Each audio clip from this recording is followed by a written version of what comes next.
Hello guys, स्वागत है आप सभी का अपने यूट्यूब चैनल में। आज के हम इस वीडियो में डिस्कस करने वाले हैं द्वंद्वात्मक भौतिकवाद।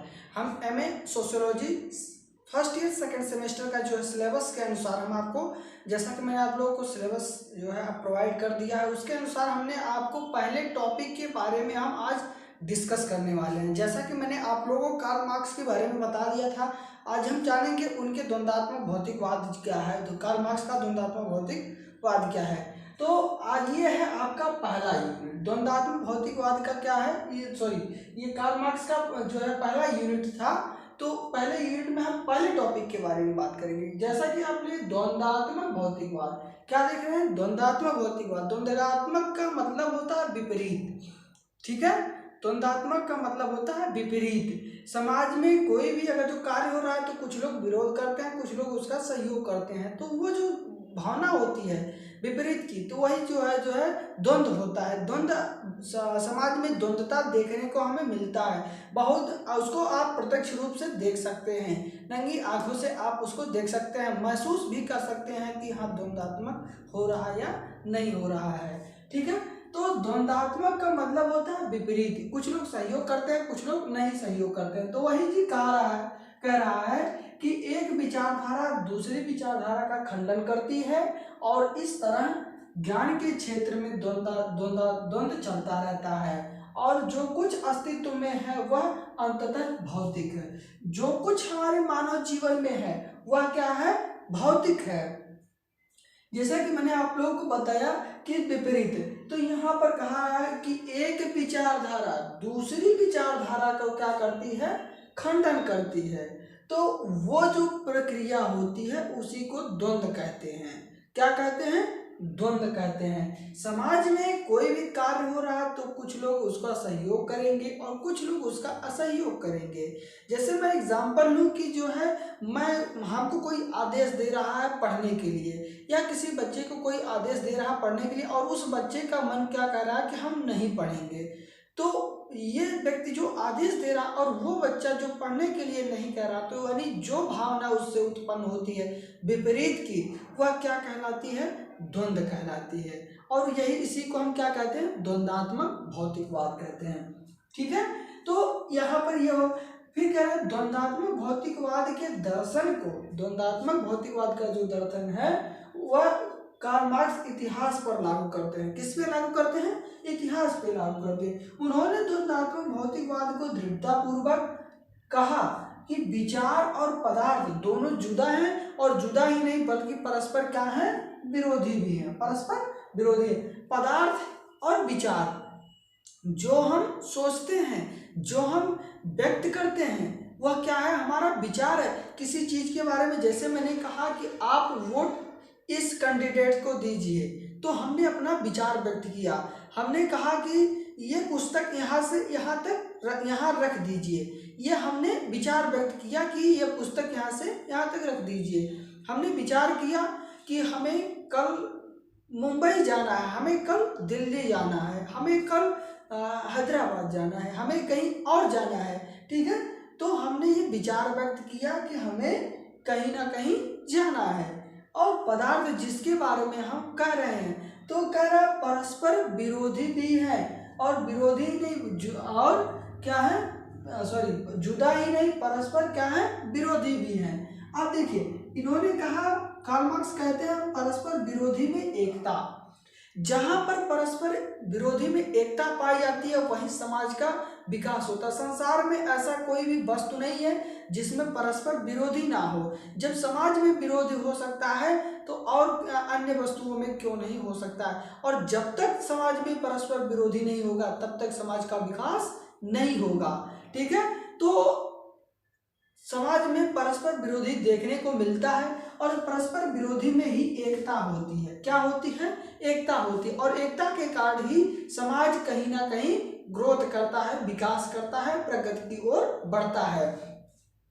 तो इन्होंने कहा परस्पर विरोधी में एकता। तो विरोधी में एकता का यही अर्थ हुआ कि समाज में जब विरोधी होगा, एक विचारधारा दूसरी विचारधारा का विरोध करेगी, तो जो उससे जो खंडनात्मक जो भावना उत्पन्न होती है उससे जो क्या होती है, प्रगति की ओर होती है। जैसे कहा जाए इलेक्शन में जो है ये जो पार्टी है ये पार्टी है, तो ये दो पार्टी क्या करती है, आपस में विरोध करती है। और विरोध जब करती है तो कोई कहता है कि जो है हम ये चीज़ करेंगे, हम ये चीज़ करेंगे, तो उससे जो होती है तो कहीं ना कहीं एकता का भावना उत्पन्न होता है। और एकता की भावना उत्पन्न होने की वजह से वह कार्य करते हैं कि हम बढ़िया कार्य करेंगे तो हमको लोग वोट देंगे, और हम बढ़िया कार्य करेंगे तो लोग हमको वोट देंगे। तो जिसके कारण से जब परस्पर विरोधी में एकता होती है, उसी से समाज का क्या होता है, विकास होता है। जब दो पार्टियां आपस में विरोध करती हैं तो उसमें कहीं ना कहीं एकता की भावना दिखाई देती है। एकता की भावना ये है कि कोई कार्य करने के लिए हम करेंगे इसको तो हमें वोट देंगे, हम करेंगे तो हमें वोट देंगे, तो जब वोट देंगे तो वो क्या होगा, विकास करेगा। तो कहीं ना कहीं जो है परस्पर विरोधी में एकता होती है। अब क्या निषेध का नियम, निषेध का नियम ये होता है कि जो पुरानी विचारधारा होती है, समाज में जो पुरानी विचारधारा होती है, उस विचारधारा को नए विचारधारा में परिवर्तित करना। समाज में जो पुरानी विचारधारा है उस विचारधारा को नए विचारधारा में परिवर्तित करना। और जो पुरानी विचारधारा है उसको क्या करते हैं कि जो उसमें कुछ ऐसी विचारधारा होती है जो समाज में लागू करने योग्य होती है वर्तमान में, और कुछ ऐसी होती है जो नहीं होती। तो जो नहीं होती उसको निकाल फेंकते हैं, और जो है उसमें सुधार करके उसको समाज पे लागू करना, जो है उस पे शोध करके उसको विचार पे समाज पे लागू करना। तो यही होता है निषेध, और निषेध का नियम होता है। अब देखिए गतिशीलता, मार्क्स कहते हैं कि समाज में ऐसी कोई वस्तु नहीं है कि जिसमें गतिशीलता ना हो, कि बालू के मानव के अस्तित्व से लेकर के बालू के कण तक, और बालू के कण से लेकर सूर्य तक, यानी ऐसी कोई ऐसी वस्तु नहीं है संसार में जो गतिशील ना हो, वह हमेशा गतिशील ही है।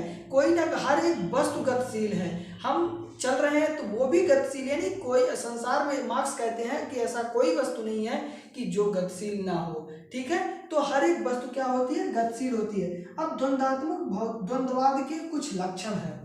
क्या लक्षण है, चलिए जानते हैं। तो देखिए, द्वंद्वात्मक भौतिकवाद वस्तुओं को गतिशील मानकर चलती है। मार्क्स कहते हैं कि जो द्वंद्वात्मक भौतिकवाद होता है वह वस्तुओं को गतिशील मानकर चलता है। जैसे अगर जो हम पेड़ पौधे को ले लें तो पेड़ पौधा की यह है कि वह गतिशील निरंतर वृद्धि की ओर चला जाता है। क्या करता है, अगर जो हम उसको पौधे को लगाते हैं तो धीरे धीरे धीरे धीरे धीरे धीरे धीरे उसमें परिवर्तन होता है, वह पौधे से बड़ा होता है, बड़ा होने के बाद में उसमें से फल उगते हैं। तो वह तरह समाज में हर एक वस्तु क्या है, गतिशील है। अब मान लीजिए कोई छोटा लड़का है तो धीरे धीरे बढ़ेगा, बढ़ने के बाद में अपने किशोरावस्था में होगा, फिर उसके बाद में किशोरावस्था में से जो है प्रौढ़ अवस्था में जाएगा, तो जो है निरंतर वह परिवर्तन की तरफ गतिशील है। ठीक है, क्या है, गतिशील है।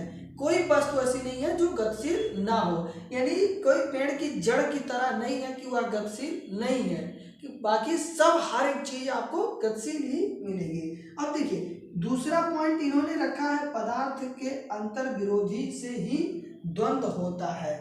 जब पूंजवाद जो होते हैं, पूंजवाद होते हैं, पूंजवाद के द्वारा ही पूंजवाद का खंडन होता है।